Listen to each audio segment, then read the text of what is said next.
want you to post your questions. I have breaks built in so that that's a good spot for me to take a second, see if there's any questions, catch up on those, and then move into the next section. So if you have questions at all about any of the material we're covering, just type it into the chat, or you can always email me after the training. And I would say we're going to go ahead and get started. Kirsten's going to go ahead and post the copy of the PowerPoint for those of you who like to have a copy of it while you're going through.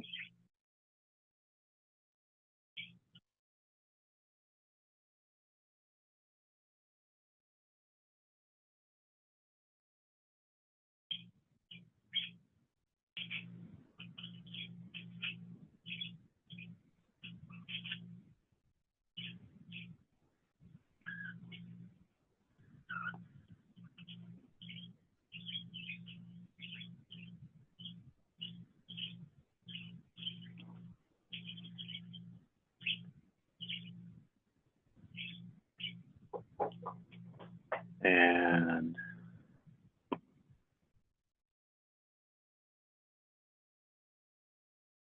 we are sitting at 27, and 30 is about what I expected. So I think we're good to go ahead and start. Kirsten, if you can go ahead and post the PowerPoint in the chat for those that do want to print off a copy. Yep, I will. And thank you, and we will go ahead and get started. Today is November 5th, 2025. This is the IWDS Local System Administrator training that focuses on entities, locations, and relationships. This is a training that is definitely geared just toward the local system administrators because in the LWIAs, generally one local system administrator, maybe two in each LWIA is responsible for taking care of these entities, locations, the contacts, the training provider login IDs, and the relationships, and making sure everything is updated and kept up to date. For some of you, this is going to be a little bit of a review. For very few of you, it's going to be brand new material about stuff that you're taking over from people who've retired or job duties have shifted around. I've tried to make this as simple as possible so that if you do need to refer back to it for something while you're entering relationships or trying to put in one of your training provider entity locations, that this can work as a guide to help you with your job. So some basic acronyms that will be used in this presentation. Most of you should be aware of all these. DCEO is Department of Commerce and Economic Opportunity. OET is the DCEO Office of Employment and Training. IWDS is the Illinois Workforce Development System. LWIA is the Local Workforce Innovation Area. LSA is a Local System Administrator. And FEIN is the Federal Employer Identification Number.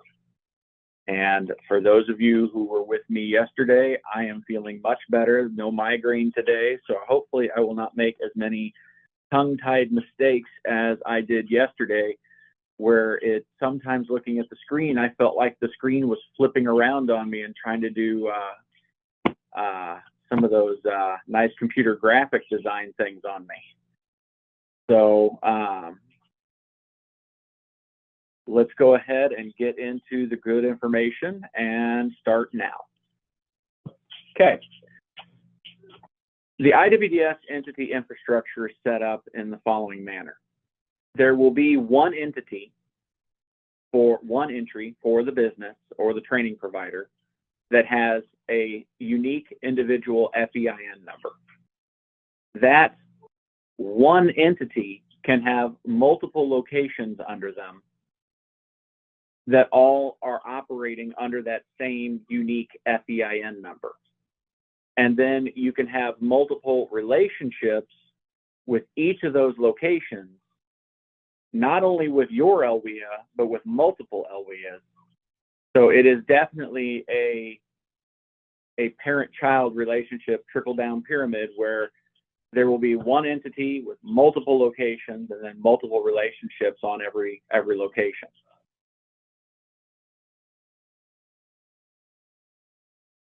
overview. What is an entity in IWDS? An entity in IWDS, for our purposes, is a business or organization unit, each with its own unique FEIN number. FEIN stands for Federal Employer Identification Number and is a unique 9-digit number issued by the IRS to business entities operating in the United States for purpose of identification.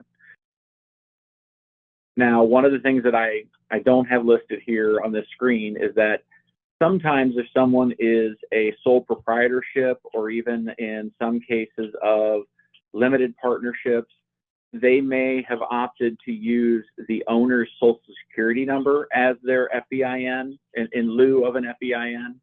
So that's why on the screen, when we're creating the FEIN number, you'll see that there's the option, it's FEIN or SSN. Generally, the SSN is normally just someone who's operating as a sole proprietorship. 2 or more entities can all have the same business name, but they will have different FEIN numbers. So every unique FEIN should have its own separate entity record in IWDS. For example, the most common one that I thought would make the most sense statewide to everyone is that there are Walgreens and McDonald's that have individual FEINs for each individual building, or sometimes a franchisee who will have the FEIN for their McDonald's on their stores. Like, for example, here in Springfield, we have multiple McDonald's. I think we're at 9 still, and at least 5 of them are owned by one ownership group, which will be operating under one FEIN number. And I think the other 4 still are owned by the other FEIN, the other ownership group. So we have a local ownership group that's somewhere here near Springfield that recently bought a number of them in the last couple of years. They have at least 5 stores, and all of those stores are going to be under that FEIN number. So that McDonald's would have that one entity, and then it could have 5 separate locations under it for the 5 locations operating with the FEIN. Whereas I think the way Walgreens is set up, and it's been 25, 30 years since I worked retail, I think each individual Walgreens location has its own FEIN, if I'm right. I think that's the way Osco Drug was set up way back in the day, and each store had its own FEIN. So that way there, when you're entering these, that will help you to determine whether you're adding a location under an existing entity or if you need to create a new entity. And the PowerPoint slides are out there now for those of you who need them. Okay.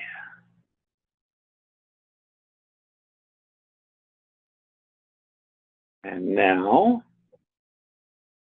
as I said, the FEIN, when a contractor or company is acting as a sole proprietorship, they will use the owner's SSN for tax purposes, which is why we have that FEIN or SSN down there under search entity or add entity.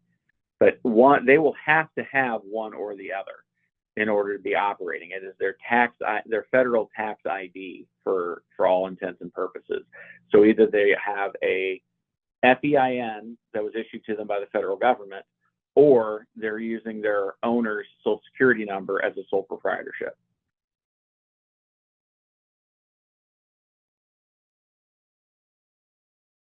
What is a location in IWDS? A location is a physical, geographical, brick and mortar address from which an entity provides goods and services to the public. So we're not looking for their mailing address or a post office box. We're looking at a location as this brick and mortar location located at 532 West Lawrence, or this location that is located at 1800 Grand Street. One entity may have multiple locations that are all operating under the same FEIN number. What is a relationship in IWDS? In IWDS, a relationship is entered for a location to be a service provider for an LWIA. One relationship can cover multiple titles, 1A, 1D, 1Y, 1N, TAA, etc., and multiple services within those titles. A location can have multiple relationships with the same LWIA and or with multiple LWIAs. There are a couple of providers in here, especially the colleges, that from my end, where I'm looking at it from the macro view, where I see everybody's information, some of these community colleges or the bigger state colleges like University of Illinois or UIC or Edwardsville or even Carbondale, they will have multiple relationships with dozen, 15, 16 different LWIAs. And then each of those possibly 16 plus LWIAs will have multiple relationships of their own because they were set up at different times for different reasons for different services. So I could pull up Southern Illinois University at Edwardsville, and it may actually have 42 active relationships going right now between all the all LWIAs. And then it may have another 38 or 39 relationships that have been deactivated or inactive status. So there can be, on my end with the macro view, going into some of these entities and looking at the relationships attached to them, there can be well over 100 relationships between the active and inactive ones across all LWIAs. So the relationship number is a unique identifier that is selected by the local system administrator for the LWIA when they create the relationship in IWDS. We basically don't tell you what your naming convention is going to be. That's up to you. If you're the type of person who wants to do it where you're putting the, some people put numeric first, some people put alphabet first. I've seen one where they put the year followed by the month and day that the relationship was entered. Then they put a brief description of, some kind of alpha way of doing things that makes sense to them. And then that's how they do their naming convention. I've seen some other people where they just do everything with an alphabet description of what the relationship is or how they've got it set up, and they do it that way. So it's all dependent on what the person who is the manager for your relationships in your LWIA, they will be the ones coming up with your naming convention. So the IWDS user roles needed, so I'm building off of yesterday's training where we talked about the user ID roles and how it's up to the local system administrator to grant the rights and roles to each user that they want them to be able to, what they want them to be able to do in IWDS. In order to do what we're talking about today with the entities, locations, contacts, and relationships, you're going to need the following three user roles. You're going to need the entity maintenance assigned training function included, and the LWA relationship manager. All three roles are needed.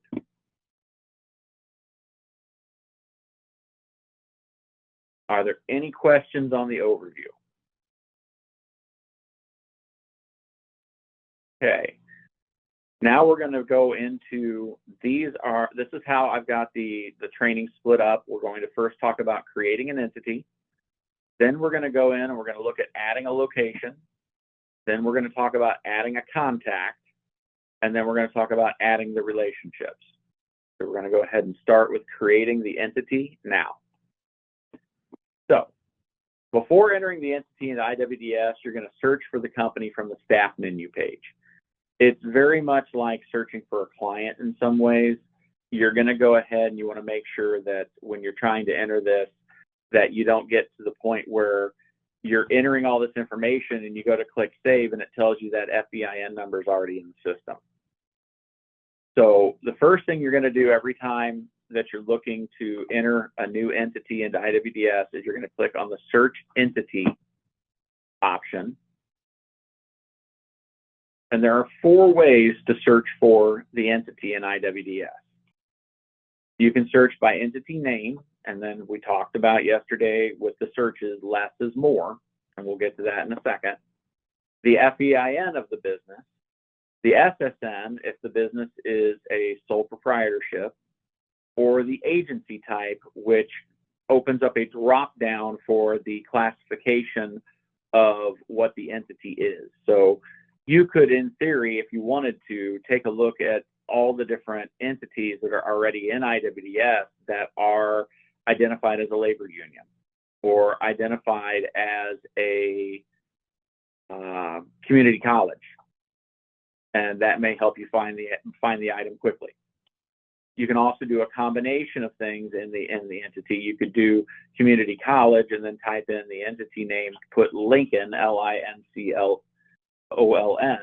and that would limit the responses to things that had Lincoln at the beginning of the name. So like Lincoln Land Community College in Springfield would definitely come up. An FEIN search is the easiest way to narrow your result down to one unique result because it is a unique identifier. It's no 2 entities are going to have the exact same FEIN number in IWDS. So if you're searching by FEIN, you're guaranteed to find your one result you're looking for instead of a list. If you're searching by entity name, it's suggested to use a partial name search if you don't have the FEIN. IWDS will search for a match of everything that begins with the letters that are entered. So as I said yesterday, less is more. So in this case, if you're putting in TI and hit enter, and return things that have Tim or time or tire or timberline. But if you specifically type in timely, TIMELY, it'll return timely or timelies or timely watch company. It will return things that have at least what you have put in. It'll put in, so it's the less is more. By putting in less, anything that has those letters that you put in at the beginning of their name will be returned. When no match is found on your search, the entity will need to be created in IWDS. So you've already done your search, you've looked by FEIN, you've looked by name, nothing came up that matched what you were looking for. You're going to go ahead at that point and click Add Entity. And the reason why I say you want to at least do those 2 searches is because if you search by the FEIN and you don't get a result, okay, there's a chance that maybe somebody mistyped the FEIN when they created the entity, so they might have transposed a number or 2, or maybe you wrote it down wrong or the person gave it to you wrong. And if you search by the company name and you do find the company name in there under a different FEIN, that'll allow you to look at it a little bit before you turn around and just create the new entity. But 9 times out of 10, if we're dealing with something where the FEIN doesn't match, it's probably because you're going to need to create a new entry. It's not that likely that the entity was entered wrong, but it happens. Any field marked with red is required in order to save the record. OET recommends entering as much information as you can, as it may help other IWDS users to differentiate between entities that have the same business names. Across the state, the chances of somebody having the chances of everybody having a completely different operating name for their businesses and not having any duplication between all of the cities we have across the state of Illinois is very slim. We're probably going to have multiple Black Sporting Goods or multiple Illini Sporting Goods or things of that nature where The one in Champaign is going to be completely different from the one that's in Bloomington, that's going to be completely different from the one that's in Rockford, but they all three have the same business name. So by putting in more information in here, the more information you have in here, the easier it is to tell if these businesses are the same one you're working with or if you're going to need to do a new one. So I'm creating a business that I call Timely Business Company. Enter the entity name, the FEIN, the agency type, and any additional information that you wish to provide. The minimum that I have to do are these red stars: the name, the FEIN, and the agency type. So we're going to just do the minimum on this one for training purposes, and we're going to click next. Are there any questions about creating the entity itself?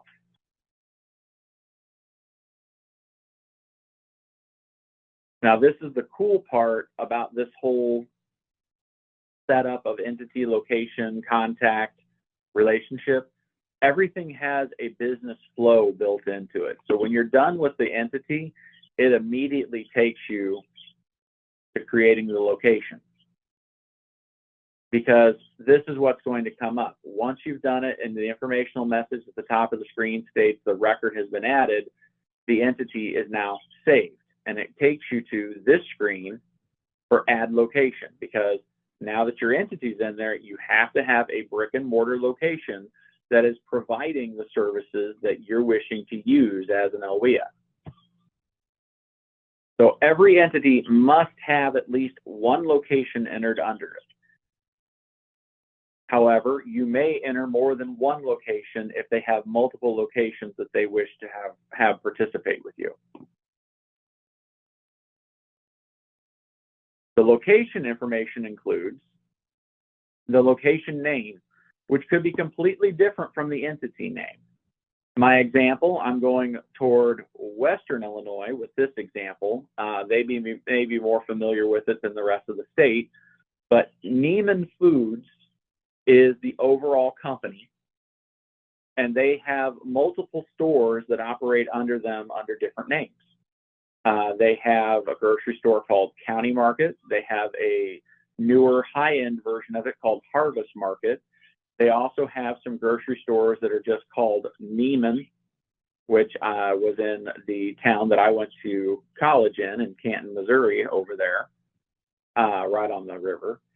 And so there's at least 3 different companies, if not more, operating under the banner of the Neiman Foods. Now, another example of this that will definitely resonate with the Northern Illinois people listening is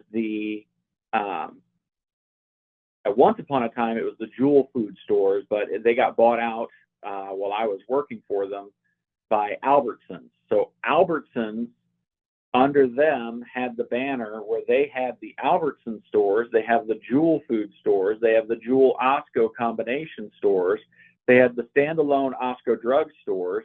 They also had 2 other discount drug stores that I can't remember right now off the top of my head. I think one of them was Save-On, maybe. But they had 9 different stores operating under the Albertsons banner. And there were several different types, even just under the Jewel Osco brand. So the location name can definitely be different than the entity name. So the location name is going to be required. The geographical address and phone number, the brick and mortar location. We don't want the P.O. box. We want their actual physical, where are they when I want to park my car and walk in the door. Whether or not it's ADA accessible,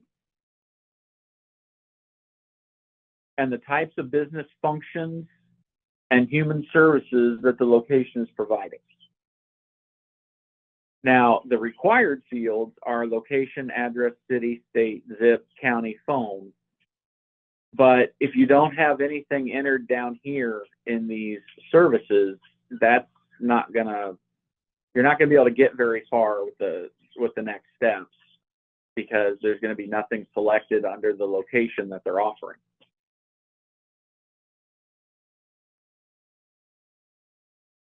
So the local system administrator will need to select the business functions for the various types of services the location is going to be offering. So I've entered in here that the Timely Business Company, they are operating, the store name is actually the Timely Business Company. This is not their corporate office. This is the physical location where I would be walking in the door. This is the city, the state, the zip, what county it's in, the phone number to reach it. And then we go down here, and I said that yes, the location is accessible for people with disabilities. It has a ramp, or it has the handicap doors that open so that people can get in. There's no stairs, etc. The business functions, I selected career services, job placement and retention, training, OJT, work experience, and youth. Now, if we want to select any human services, we're going to press that button, and it takes us to an additional screen because there are a lot more choices under that. This is me taking the one screen and doing multiple screenshots to show you. These three columns are just one long screen that you're going to be dealing with when looking at when selecting the human services for a location. So you would go through and you would check everything that you're wanting to select. And when you're done, you're going to click View List. And it's going to summarize for you what you have selected.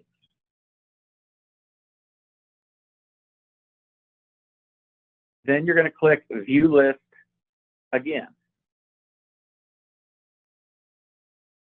And then this is what comes up. It gives you that list of what's been picked. And if you're happy with what's here, you're going to click Accept. If you want to remove or add anything to what comes up on the screen, you're going to click Edit List, do it again, click View, and then get to the point where you're ready to click Accept. So once you've clicked Accept, down here at the bottom, this has changed. Now it lists the first few of your selected human services items, and it says More, meaning that more than what is showing has been selected.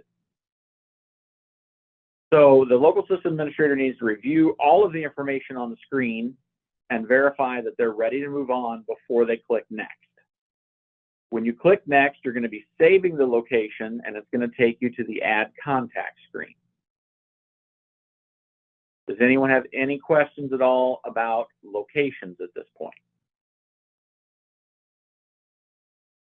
All right, here we go.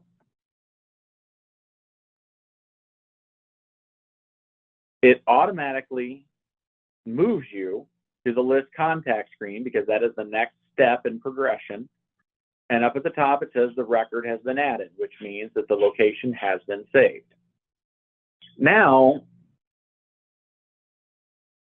you don't have to put a contact in there, but it's highly recommended by OET that you should have at least one contact for each location you enter. Now, part of that is because if you don't have a contact selected or entered for the location, then they will not be able to enter the training programs for the location under their public side user ID that gets generated through this. That means any training programs for this location are going to be the responsibility of your LWIA to enter, maintain, and update. So by having someone in here who is the contact, who has that public side login that gets created, who is responsible for coming in and entering the training programs or updating them or maintaining them, it takes some of the burden off of you. So the entity, when they're giving you the location, you should be routinely asking them who the contact is for that location. And I recommend, personally, just from the way I've seen the business operate with you guys, it's best to have a primary and a backup for each location, but that is not required. So at this point right here, we're looking at adding a contact. So we're going to click Add Contact, and IWDS takes you to the Search Contact screen. Now, like I said on the previous screen, IWDS does not require a contact for every location. If there's no contact information recorded, then the LWIA local system administrator is responsible for those training programs. So you can skip all of this by clicking Return and just not enter a contact. But we're going to go ahead and go forward because we're adding one. So from here, we're doing a search contact because the person who is the contact, if they have multiple locations for this entity, those contacts may have already been entered, and then you can just add that contact to this location as well. So what we're going to do is we're going to enter any of these different pieces of information to click search to look for see if the contact is already in IWDS. Now, since this entity location was just created, it's very likely that we're going to need to add the contact and that they're not going to be in here to find, but we're going to go ahead and look first anyway, just in case. So we looked, Jane Jetson was not there, so we're going in here, we're going to add. And any field with the red star is a required field. Now, when IWDS was created, email was not a required, email and phone were not required fields. I've tried several times over the years to say that they should be, because you need to be able to get a hold of your contact if there's a problem with a training program, or if something needs updated, or if there's something going on. Personally, and if they don't enter the email or the phone number, you can always look up the business through Google, or, I would have said years ago, the phone book, dating myself here, but it's just, in my opinion, it's best practice to enter the email and enter some kind of phone number. If it's not the cell phone number of the contact itself, it should be the brick and mortar phone number for the location where they can actually get to their desk or get to their voicemail. Now, as you're going through and you're filling the rest of this out, there's something down here asking whether or not they are the primary contact.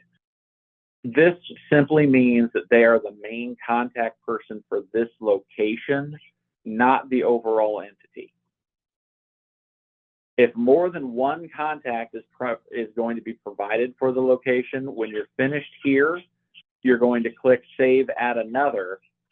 And when you're completely finished adding contacts, if you're one and done, or if you're two and done, or three and done, I've seen some of these community colleges give as many as 5 contacts before. So when you're completely finished, that's the point that you hit Save and Return.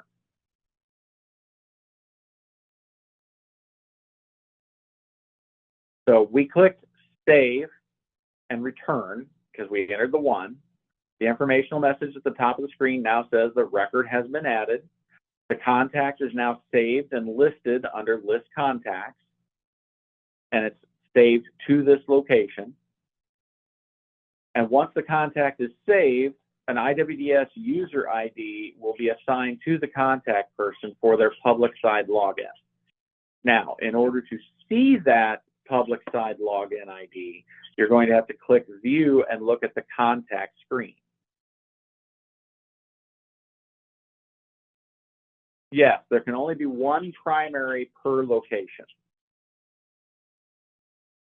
And in cases of where, if you have multiple people listed and you find out that the primary has retired or quit or moved on to a different company, when you can go in and you can make the contact active or inactive. So if the person has left, or if that person is no longer the primary, you can switch that primary from yes to no, and then switch a different contact from no to yes. And I'll show you that when I go to the next screen.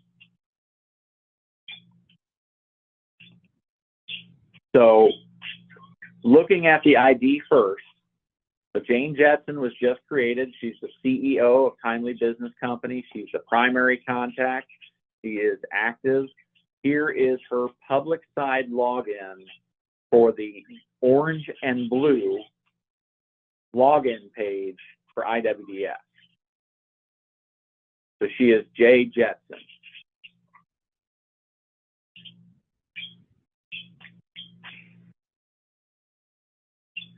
Yeah, and Rory just said kind of what I was saying. If you guys are entering one, I strongly, strongly recommend that you have a phone number or email address, because you're going to want it sooner or later. You're going to have a need to reach out to that provider. And if you're trying to Google the corporate location and you're trying to go through the operator, or even through, God forbid, the automated system, trying to figure out how to find this person, and let's say they have some weird name that you don't know how it's going to be spelled, like one of the ones that messes me up the most is an Irish name, Siobhan, which traditionally would be spelled Siobhaan, I believe. So yeah, something like that could be extremely frustrating. So definitely try to make sure you're putting one or the other between email and a phone. So anyway, we're back here. We're talking about this username for the public side login, and it's got save. So yeah, you can update the information here, like if the contact information changes, their title changes, their name, last name changes, phone number changes, the email changes. They want to add an additional way of contacting them, you can do that and click save and update it. If you make a change here and you don't want to save it, you hit cancel, you get out. But when you have J. Jetson and you're getting ready to send them their username, you're going to have to click reset password the first time in order to get a temporary password assigned to the ID. So right here, we're going to click reset password at the bottom of the page. And then up at the top of the page, it's going to give you this informational message that the new user password is, and it's going to give you a bunch of numbers. And that when the user logs in with this temporary password and that ID that was created, it will force them to change the password when they log in. So you're going to send them this username and this password along with the URL for the public side login, which is right here. So that location contact is going to need their username, that password, and the public side login in order to be able to log in to enter their training program information. Now, for those of you who have never seen the public side login before, like I said, the easy way to tell which one you're on, red, white, and blue is the career planner IWDS login. Orange and blue is the public side login, just like it appears here.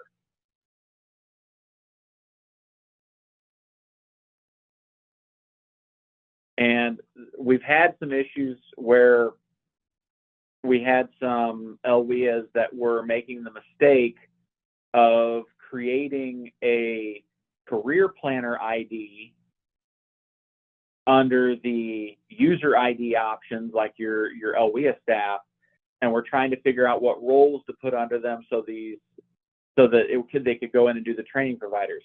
It's a completely different ID. This training provider ID, the public side is for logging in here on the public side. So when you're dealing with your training providers, it's under the contact information in the location and the entity. So it's completely separate from the career planner area. The good news is that because get into a little bit of explanation, a career planner role, if they were getting an ID under the career planner side, they're going to have access to look at everything in your LWIA. That's what the career planners are able to do. You can't really narrow it down to just their location. On the public side login, they're only going to be able to see the businesses that they are an active contact for.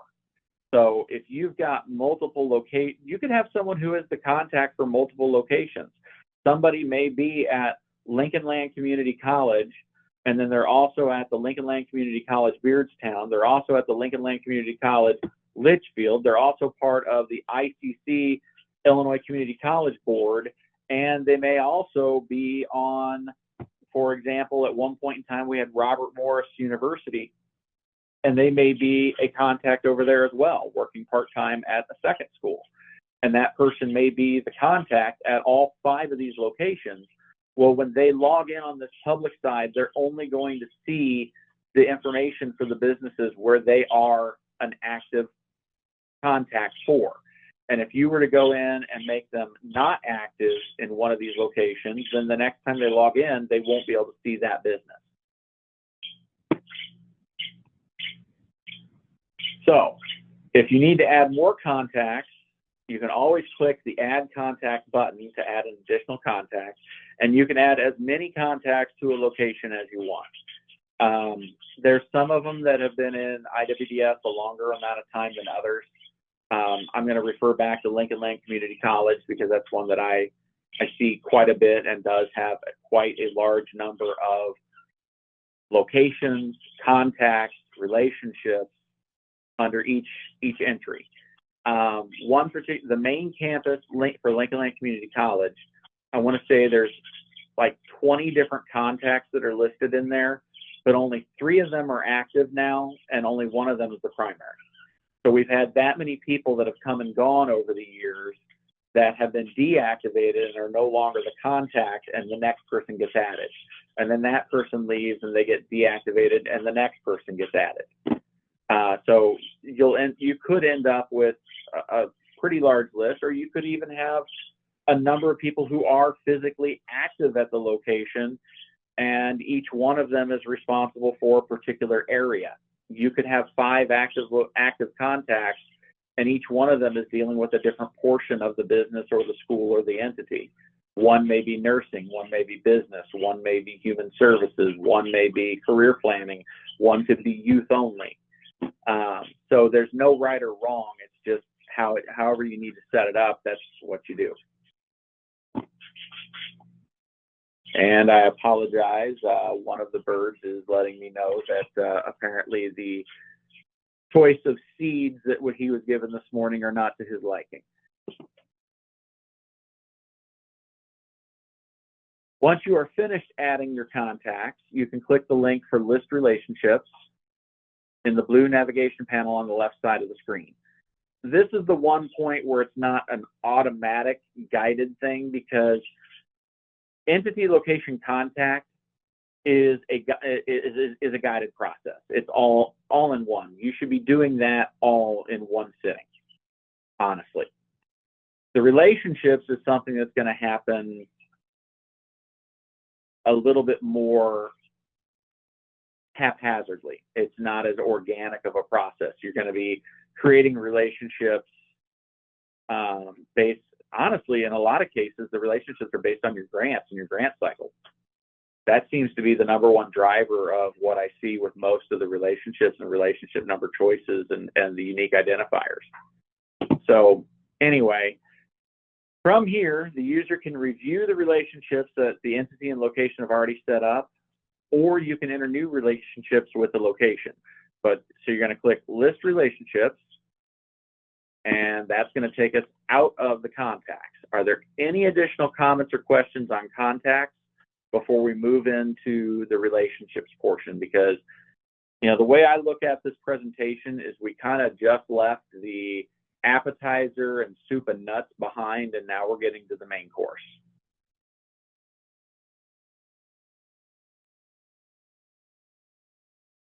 Okay, I think we are good. I'm going to go ahead and start relationships. So now we're on the List Relationships screen.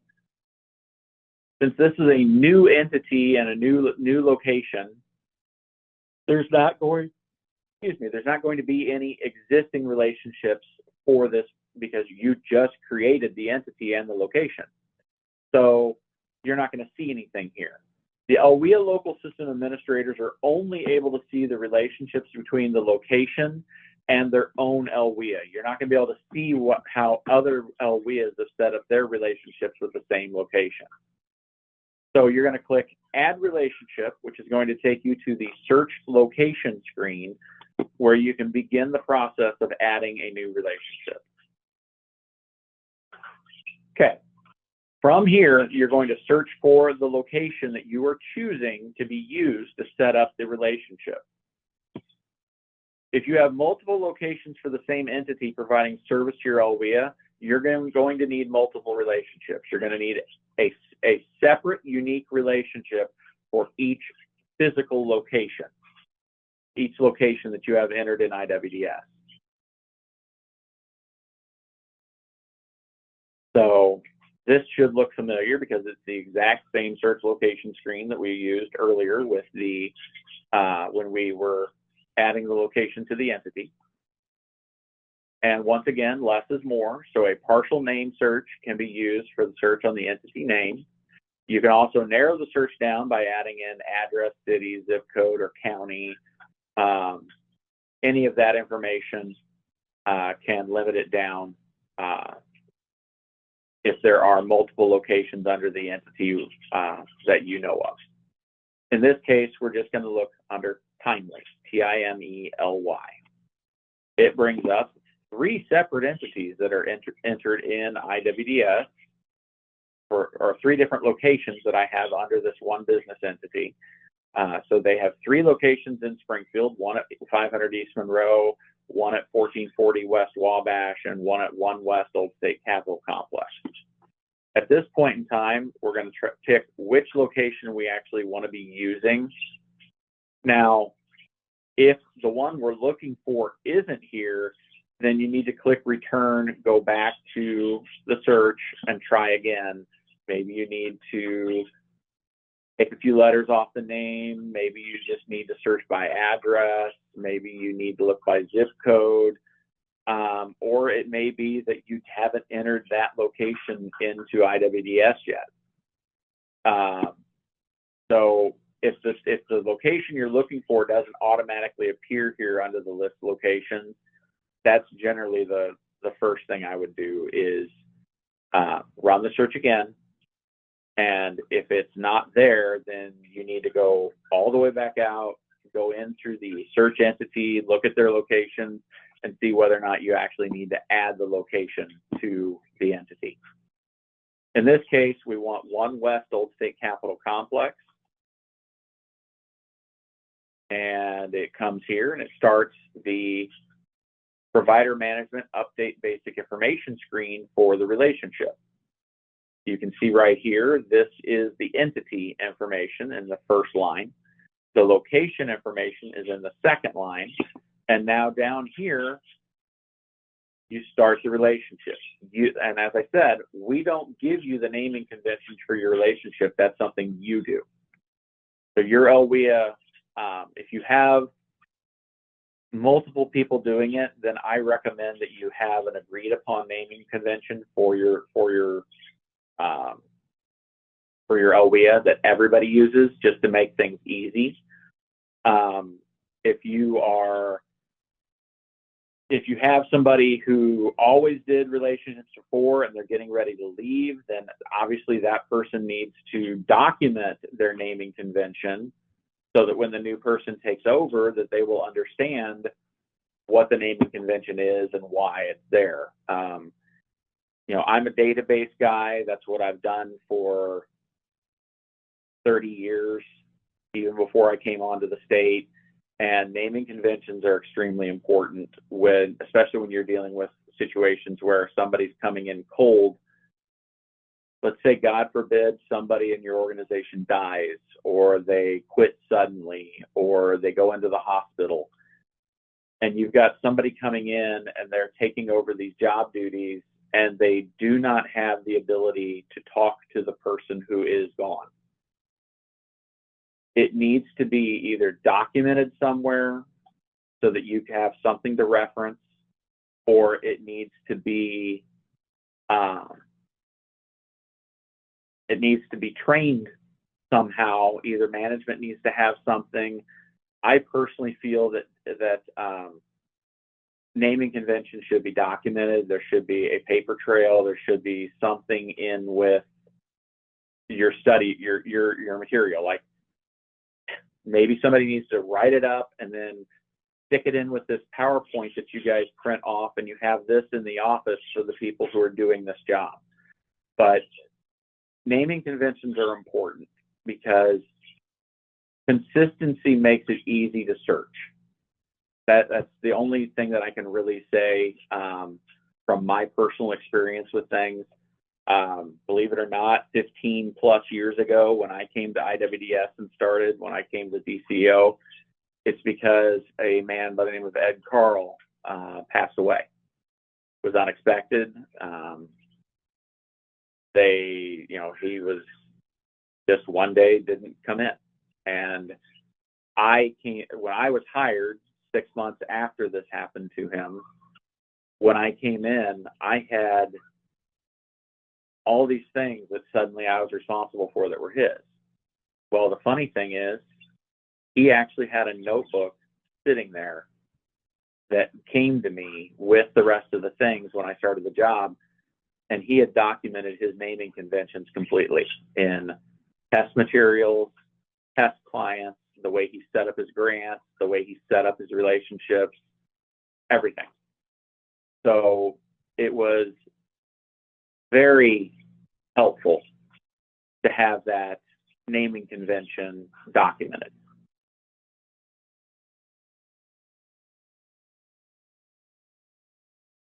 As for the IWDS 2.0 system with relationships, I do not know how that is being done at the moment. I have not been in the meetings for that. I know that I have provided over a copy of my PowerPoint to them, and I believe 3 or 4 members of that team were interested in seeing the training today to see what I'm presenting to you and how it works and how it runs currently. And I know that they will definitely be looking at the recorded webinar when it's over if they're not seeing it now. So I'm sure that it will come up either in the discussion as they're developing it, or maybe they'll see that what we're doing here works and keep it this way. So I do not have an answer for that. We'll just cross our fingers and cross that bridge when we come to it. Okay, so from here, getting back on track. When creating the relationship number, it should be a unique identifier using alphanumeric characters. The local system administrator entering the relationships can choose whatever naming convention they're comfortable with. OET recommends you use something that's easy for you to identify the relationship. In this case, I chose a date-related field and left it 00 on the end, because then I can always increment. And if I'm doing another relationship that's an update to this particular thing, I can go 01 or 02 or something else there. But I'm using a date-related relationship number. This is the day that I was entering the relationship when I first created this year's version of the training program here. So let me see what the question is.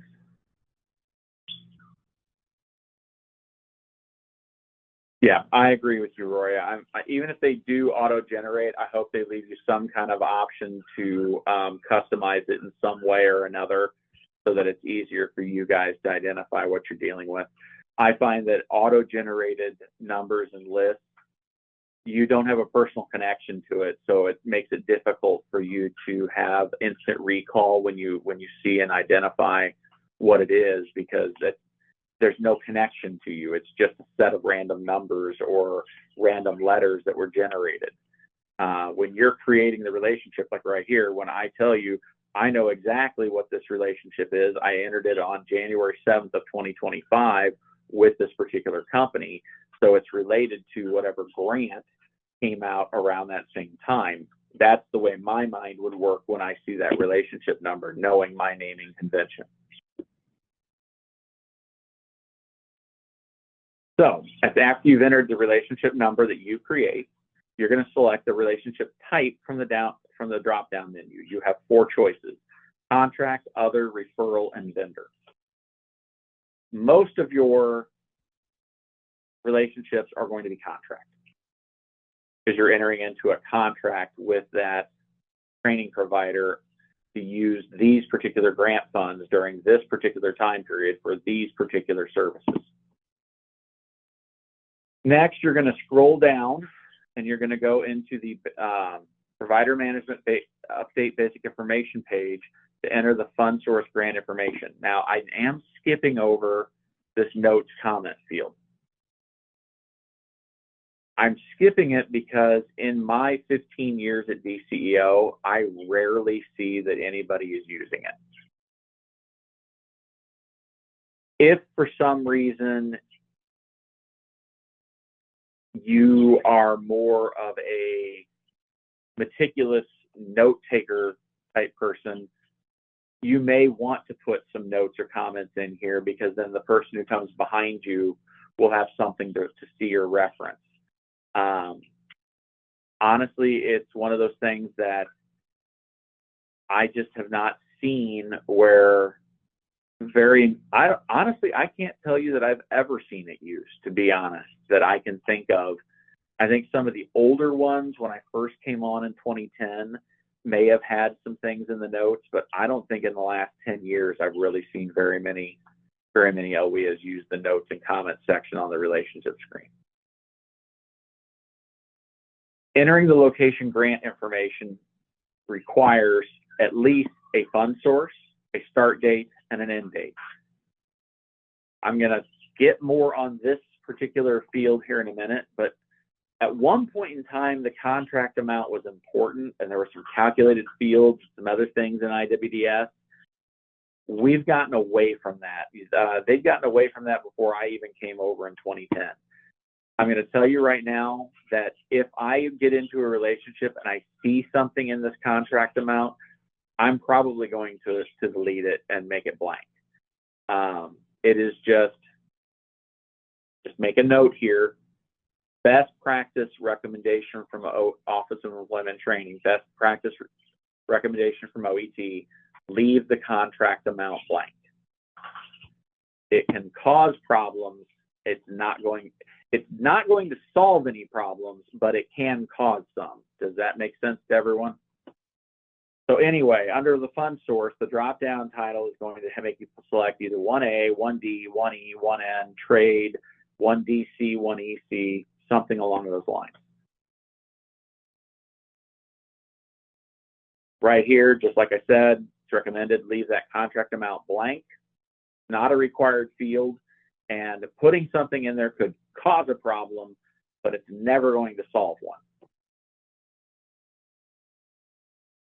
When entering the fund source, your start date can be in the past, the present, or the future. The date range entered for the fund source affects what services are available with this provider on these dates before, during, and after the date range.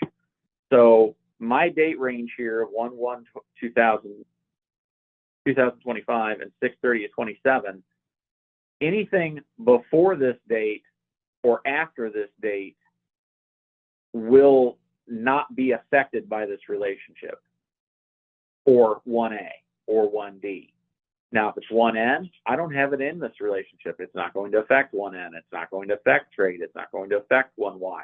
It's only going to affect 1A and 1D with this training provider location between the dates of my start and end data that are entered.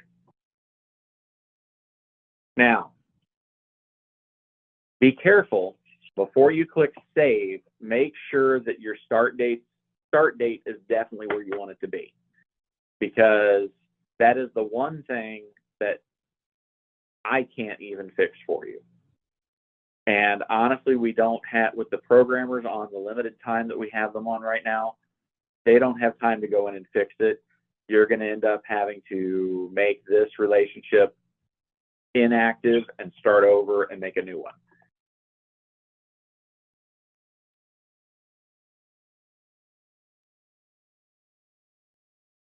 Can you delete it out? Robert, are you referring to the start date?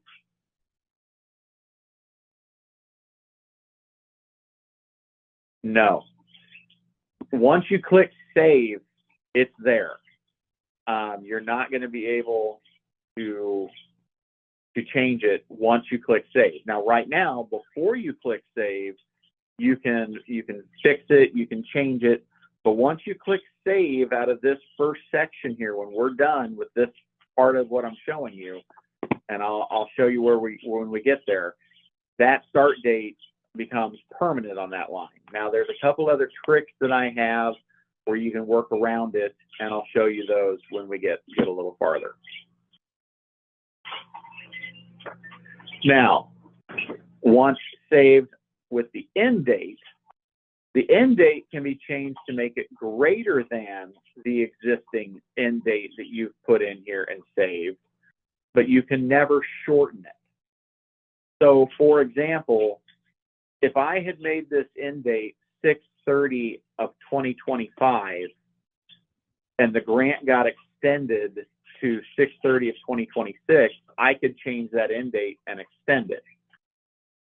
Now, if I save it as it is and it's got an end date of 6/30 of 2027 and the grant runs out of money, which I don't think that happens. I think that it gets funded through the end date of whatever's listed.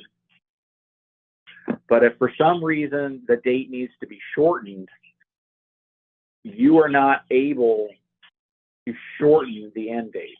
You can extend it, or you can create another line where you could do another 1A that starts on 6/30 of 20 or 7/1 of 2027, and do it that way. If you don't want to extend the line, you can make a new line that takes over the very next day and extend it that way.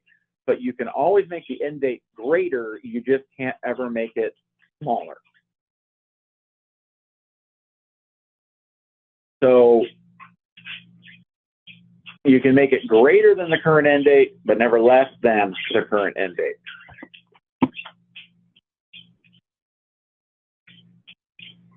In this case, I have a 1Y grant that's starting in the future. Well, would have been in the future. I guess I need to update this PowerPoint. At the time that I was doing this presentation, and I put these screenshots in, it was January 2025. So at that time, 7/1/2025 was 6 months in the future. So let's just, for kicks and grins, we're going to pretend that this says 7/1 of 2026. And I'm entering this 1Y in the future to take effect beginning 7/1 of 2026. Then if I do that and I hit save, then it will not affect any of those 1Y client services until it gets within the date range that is posted on the fund source line. So you can go ahead and enter things into the future with grants you already know you have if you want to work ahead. It's all up to how you want to handle things. So at this point, I have the 3 fund sources entered in. These are the dates that I want them active for. And I'm going to click next to go into adding the program activities. So this is step 1 of creating the relationship. We've now picked the fund sources and we've picked our date ranges. Now we're going to go pick the program activities. So to add program activities, we're going to click this button, Add Program Activities, and it's going to come up and make us choose for each one of the titles that we just put into the relationship. So now we're at the point here where we're looking at these. Now keep in mind,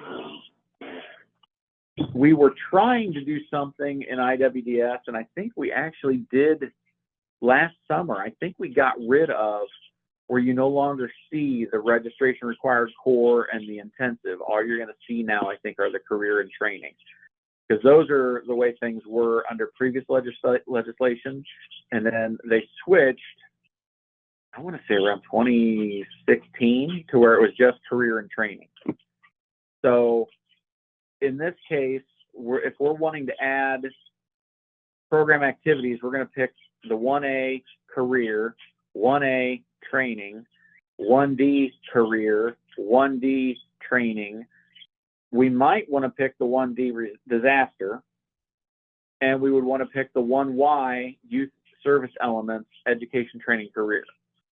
So we're going to go to the next screen. We're going to pick these items. We're not doing disaster on this particular relationship.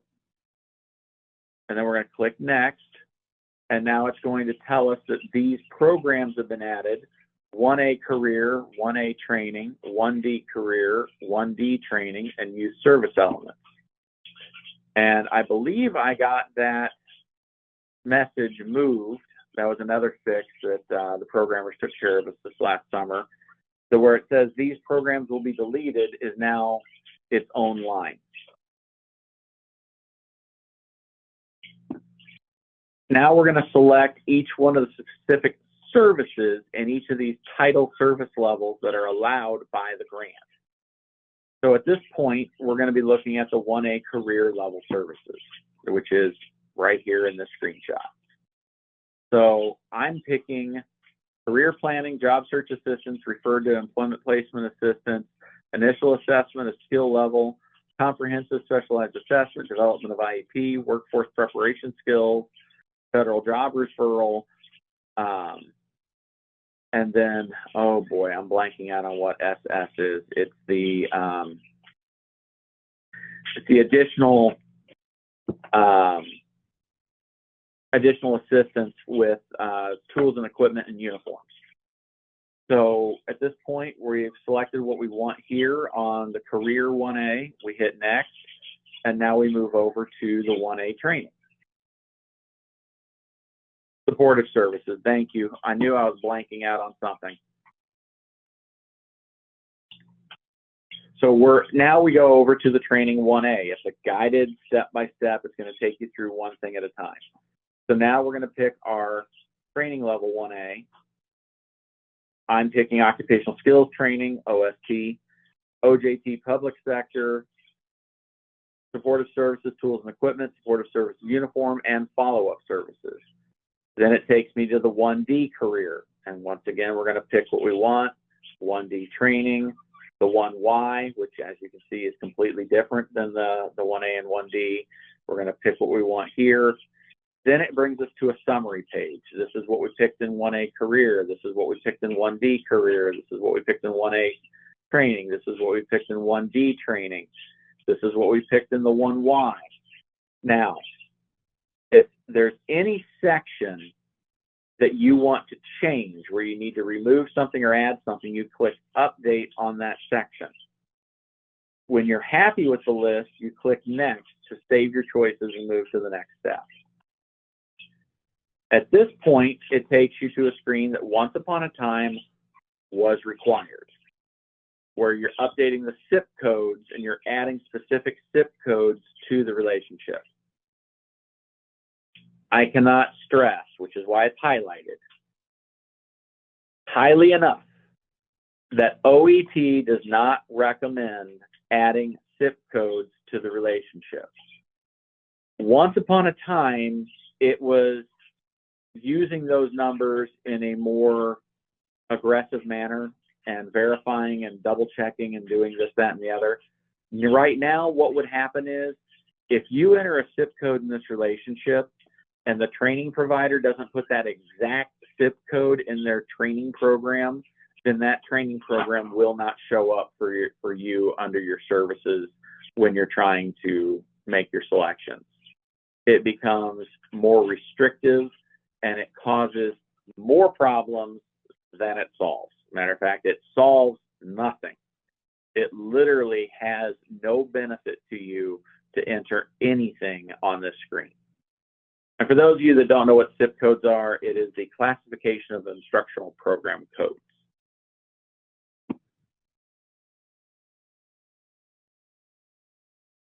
So now we click next. We get to the point where everything's right here in front of us and summarized. We have it's pending. We have the activate button that we click when we're ready to roll. The type of relationship, the date it was created, who created it, the different fund sources and date ranges involved. Once again, we did not put anything in that contractual amount, so it automatically brings over zeros. The programs and activities that were selected, we have 5 programs. We have 1A career, 1A training, 1D career, 1D training, and 1Y. Those are your 5 programs. And then 39 activities selected under those 5. We have 0 SIP codes selected. When you guys call me with problems where things aren't showing up and I go in and look at your relationship, the very first thing I look at in every relationship is this line right here. If it has anything other than a 0, I go in and remove them. And 9 times out of 10, that was the problem. Not saying it always is, but if there is a SIP code in their relationship, I guarantee you it will cause a problem sooner or later. The active status, at this point we've clicked activate, indicates that the entity location will now be available as a provider choice in selected services and the selected titles during those selected date periods. So now this says active, it's ready to roll. When this is done, let's say you're no longer working with this company, or this location closes and moves, or any other reason that this relationship is no longer needed, you can click inactivate and make it inactive. So now, to show an example of how the provider should appear in the client services with the relationship you just created, we're going to now open a brand new 1A service on our test client, Ruth Aaron. And this is the same Ruth Aaron that we used yesterday when we were looking at our client screen. And so now I've got some 1A services here. We're going to go ahead and click next. And this is an example of how the provider should appear in your services within the date range, and your title and service are selected in the relationship.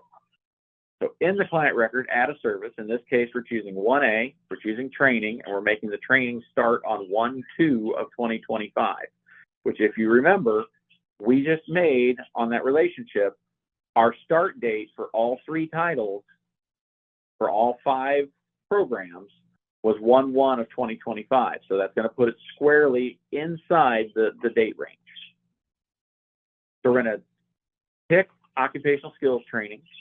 We're going to say that it is IPA funded. We're going to say that it is not contract funded, and then we're going to click next.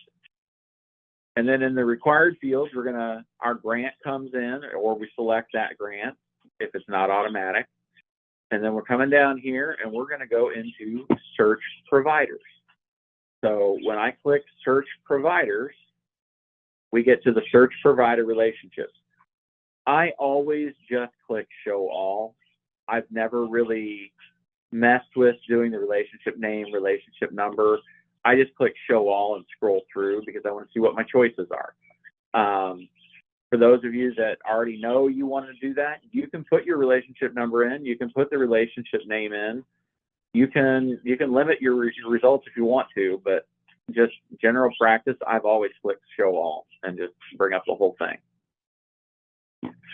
So I bring up show all, and it provides all of the providers in an alphabetical order, and it shows 3 at a time.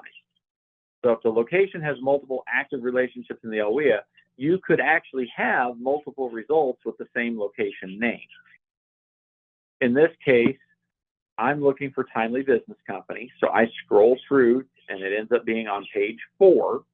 There's the relationship ID with the date that I put in, that relationship name that to me makes sense, and I'm going to pick that relationship. When we get back to the screen, this is how it's going to work. That provider is now filled in with that relationship number and the entity name that I selected. The service was in the relationship, it was in the right title, and it was inside the active date range. These are the 3 things that you are looking for to troubleshoot if your provider is not showing up here. If you're entering a service and you can't find your provider, you need to go back to the relationship and you're going to look to see, number one, is this title in the relationship? If it is, great. The next thing you're going to do is you want to make sure that this service level is in your relationship. Did you actually pick? You may have 1A in the fund source. Did you go in and actually activate the 1A training level? Yes, I did. The third, then you look to see, is this service, occupational skills training, one of the ones selected in my relationship? Yes, it is. Then you go back, you take a look. Is the service, the date that I'm trying to start it, inside the active date range on my relationship? Well, no, it's not. It's the start date of the service is before my start date of the funding. Well, then they can't start that service until the start date of the funding. Or it's outside my relationship. Well, then does the relationship need extended? Or is it over and it's, this contract is over and that date is a hard end date and doesn't need to be extended? These are the things you're going to look at as a local system administrator to troubleshoot this yourself. Now, if you're looking at this and you don't see it, then obviously I want you to contact me and I'll be happy to go through and see if I can figure it out or go through it with you step by step to try to figure it out. But, right now, these particular kind of things are going to come to me first. And we're trying to get Ray Al-Amin, who's he's among the people watching the webinar today. We're hoping that he'll be able to be at a point where he can be my backup on this if I'm out of the office. So now we're talking about maintaining LWIA relationships in IWDS. So each LWIA across the state should have at least one local system administrator who has the responsibility of maintaining the provider entity relationships. You should have at least one person selected in your LWIA that this is their responsibility. You could have two. I strongly recommend two. I always recommend having backups. I'm a Star Wars fan. To quote the Sith, the rule of two. The local system administrator should establish and maintain a schedule for updating these relationship end dates. So you should be reviewing these on some kind of annual basis of when you want to be looking at them. Everybody's got their own thing. This is where, once again, we don't tell you how to do it. We just tell you that you have to do it. So some of the ways that I have heard, and this goes back about 10 years ago when I kind of pulled the LWIAs and I asked everybody how they did things. Because before I jumped into this and started making this training for the entities, relationships, and contacts, I wanted to ask to see how each LWIA was handling it. How did you do it? So these are the ways that some of you do things. Some people review the relationships at the end of a program year. So they always schedule it toward the latter part of June every year, and they come in, and during the last 2 weeks of June, they go in and they look and see that all their relationships are scheduled to end within the next 12 months, get updated, or in some cases deactivated, or new ones are made or extended, but they do it at the end of their program year at the end of every June. Some people do it at the end of every calendar year. So the last 2 weeks of December, they're doing it every year. And they're looking at those relationships, and they're updating them and maintaining them and deactivating them and doing what they have to do. Some of the LWIAs actually set it up and they do it twice a year. You guys were doing it half of your relationships in June and half of them in December, which, makes sense to me. Some of you guys are a lot more aggressive, and it's possibly because you have more relationships to deal with than some of the others, because you have more entities and locations that you're dealing with, or you just have more relationships because that's the way that you're setting them up and dividing them out. But because you're dealing with a bigger number of them, you're more aggressive. and you're looking at them quarterly. And these people are looking at them, you know, they're looking at the end of March, into June, into September, into December, and every 3 months they're evaluating these relationships and doing their extensions and deactivations and whatnot. There is no one way that is right. There's no required direction from OET for how to do the maintenance on the relationship end dates to ensure these relationships stay current. We just tell you that it's something that each local system administrator who's assigned the responsibility is required and must keep this information up to date. Otherwise, your IWDS services and other things are not going to work. You're going to have a career planner going in and trying to enter something, and it's not going to be there. It's not going to be a choice. That option is not going to be available. So this is why this particular function, this particular job for this particular local system administrator who's in charge of it is extremely important to the overall maintenance of IWDS itself. If the LWIA does not maintain their relationships, they run the risk that they will expire, and that's going to end up restricting the various career planner staff from being able to do their jobs.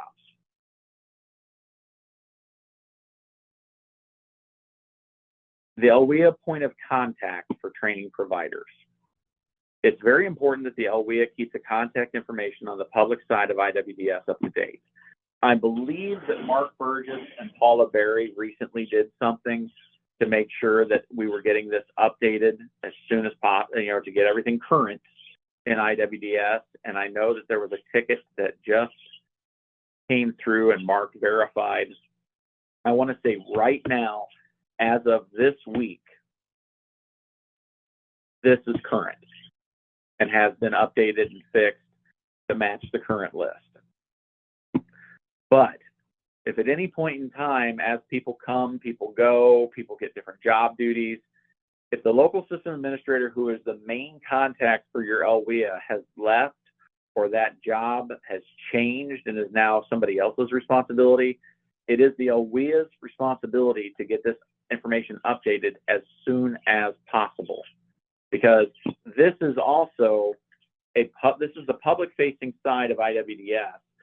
This is where these training providers or people who want to be training providers for your LWIA are coming in, they're clicking these buttons, and then they're looking to see who they need to talk to. So if the wrong person's in here or the wrong contact information's in here, then they're not going to be able to find you. So to see who's listed in your LWIA, go to this particular web page, which the URL is earlier in the PowerPoint, this public-facing side of IWDS, the Illini colors, orange and blue. Click on New Providers, and then you can see who is listed in your LWIA. It takes you to this screen, Find My Local Workforce Investment Board. So enter a zip code that's inside your LWIA and click Return.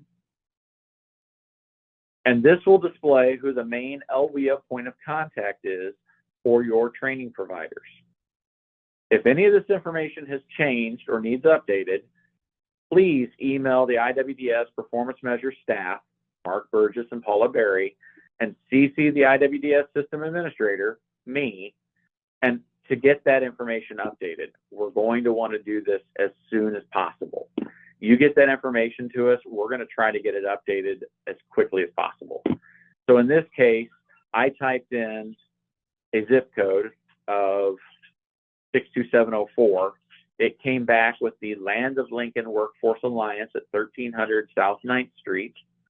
And I have the fictional person in the training environment listed as a contact as John Doe with my old work number back when we had a physical phone at our desk with a fictional email address to contact the person.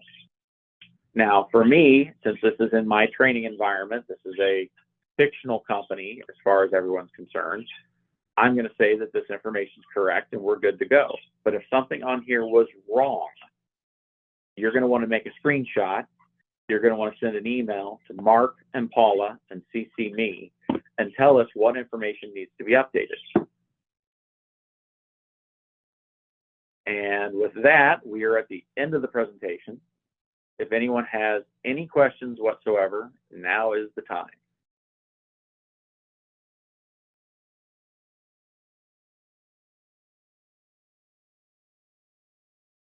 Okay, the contact information for us, right now at this point, this phone number for me is probably not going to be valid. Same with Mark. They are switching us off. They're recalling our state-issued cell phones for most staff, and they're giving us new voice over internet protocol, VoIP phone numbers that will come through our laptops. So this information is probably subject to change, but the emails are correct.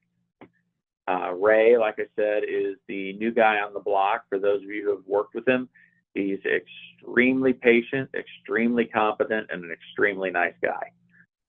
Thank you. Just spelled Illinois on his email address. I'm missing an I there. Man, 5 different people looked at this and nobody caught that. My fault.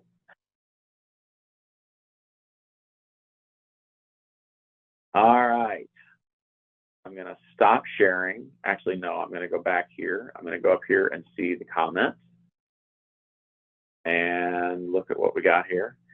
Yeah, Mark did a survey, request and responses. Yeah, so I do believe that all of that did get updated here recently, but I do recommend for those of you guys that are out there, I recommend that you guys turn around and every so often, you're going to want to have somebody go out there and check this. You're going to want to have somebody come out here, look at this, click the new providers button, and just make sure that when you put in the zip codes for your area, that it comes up right. Now, I know we just recently had some things happen where I think some counties got moved from one.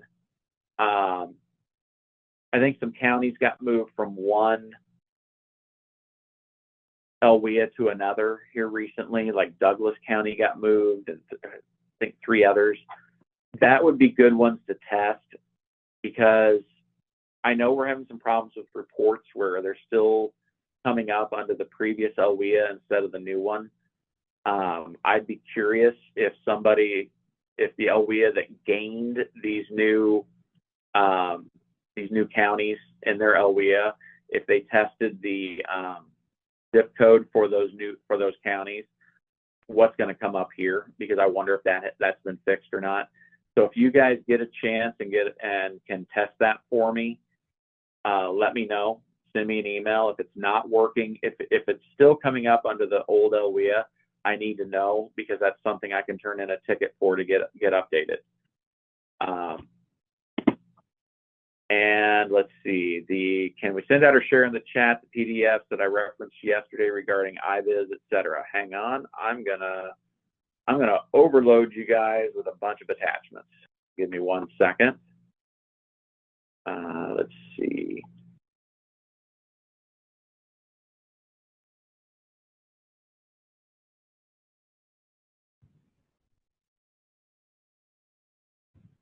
We're gonna do that one, that one, that one, that one.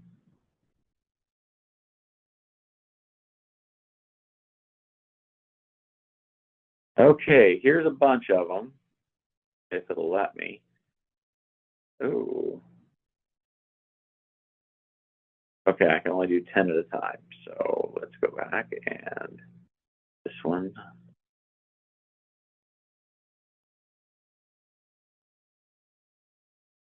Okay, here's these.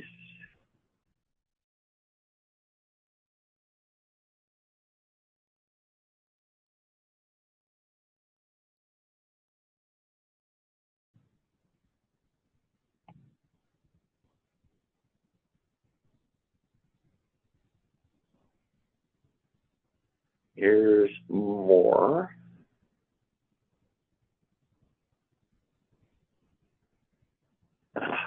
That's doing it to me again. Hang on.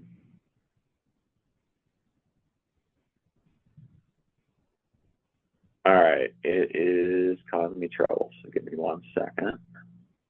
Let me see what got in there.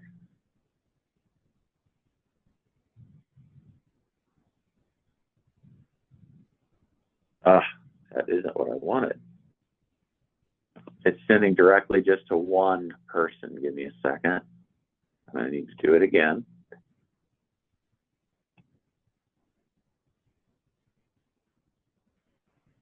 Where are you?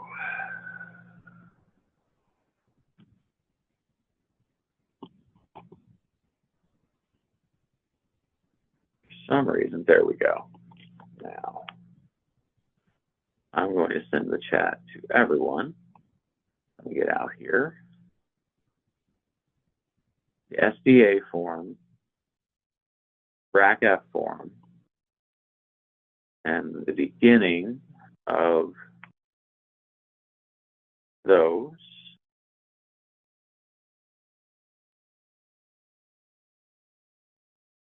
Send.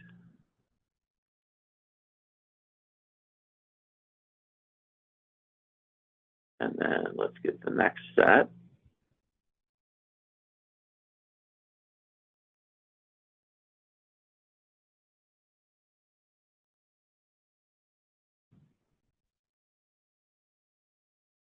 I did through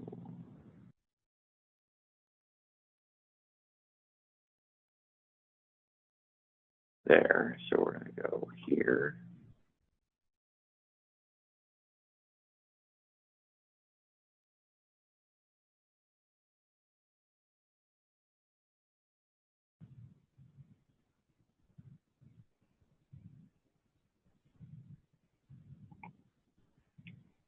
And then the user roles.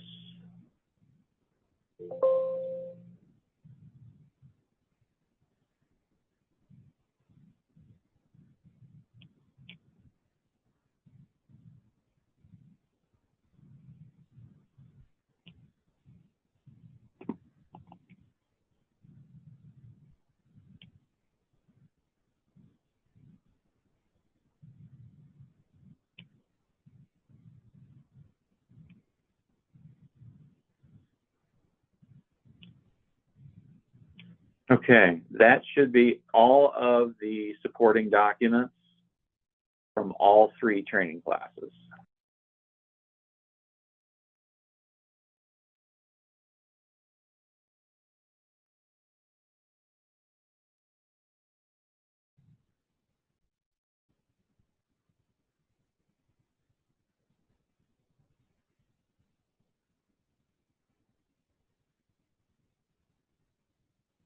Now my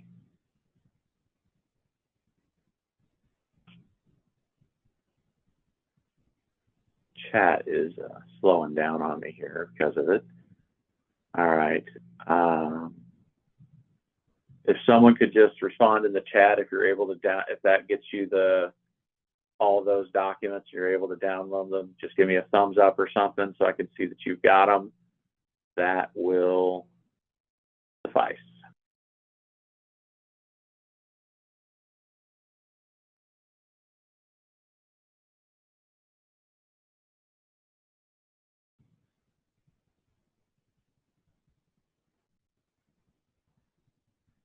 Perfect. All right. Thank you, everyone. That concludes our presentation for today. Hopefully, for those of you who are already familiar with this, that just reinforced the things that you were already doing and the things, kind of cleared over some things that you may have had some problems with. For those of you who are new to doing entities or relationships, hopefully this gives you a good guideline for how to take care of it. If you have any issues with any of the stuff that we covered in today's presentation, I am your main point of contact, and for entities, location, contact, and relationships. However, I am going to say that if you're having problems with the training provider stuff, that goes down here to the WIOA Performance Unit staff. Paula is actually your #1 contact on that, with Mark and Ray as the backups. So that would be the direction that I would tell you to go if you're having any problems with those issues. I'm going to leave this up and running just for a few more minutes to give you guys a chance to download these forms. If there's anything that the download doesn't work, or you find out that you missed later, you can always contact me, and I will send you. I've got all of these things in the different folders on my desktop, easily accessible, because they are the common items that I refer to when we're doing these things. Obviously, our job is to make your job easier, and I hope we're doing that for you. So I'm going to go ahead and hit mute. I'm going to leave this up, and Kirsten, you can go ahead and shut this down at, I'd give it 2 more minutes, and then go ahead and shut it down at 3:08. And if anybody's missing anything after that, they can email me for it. Thank you, everyone.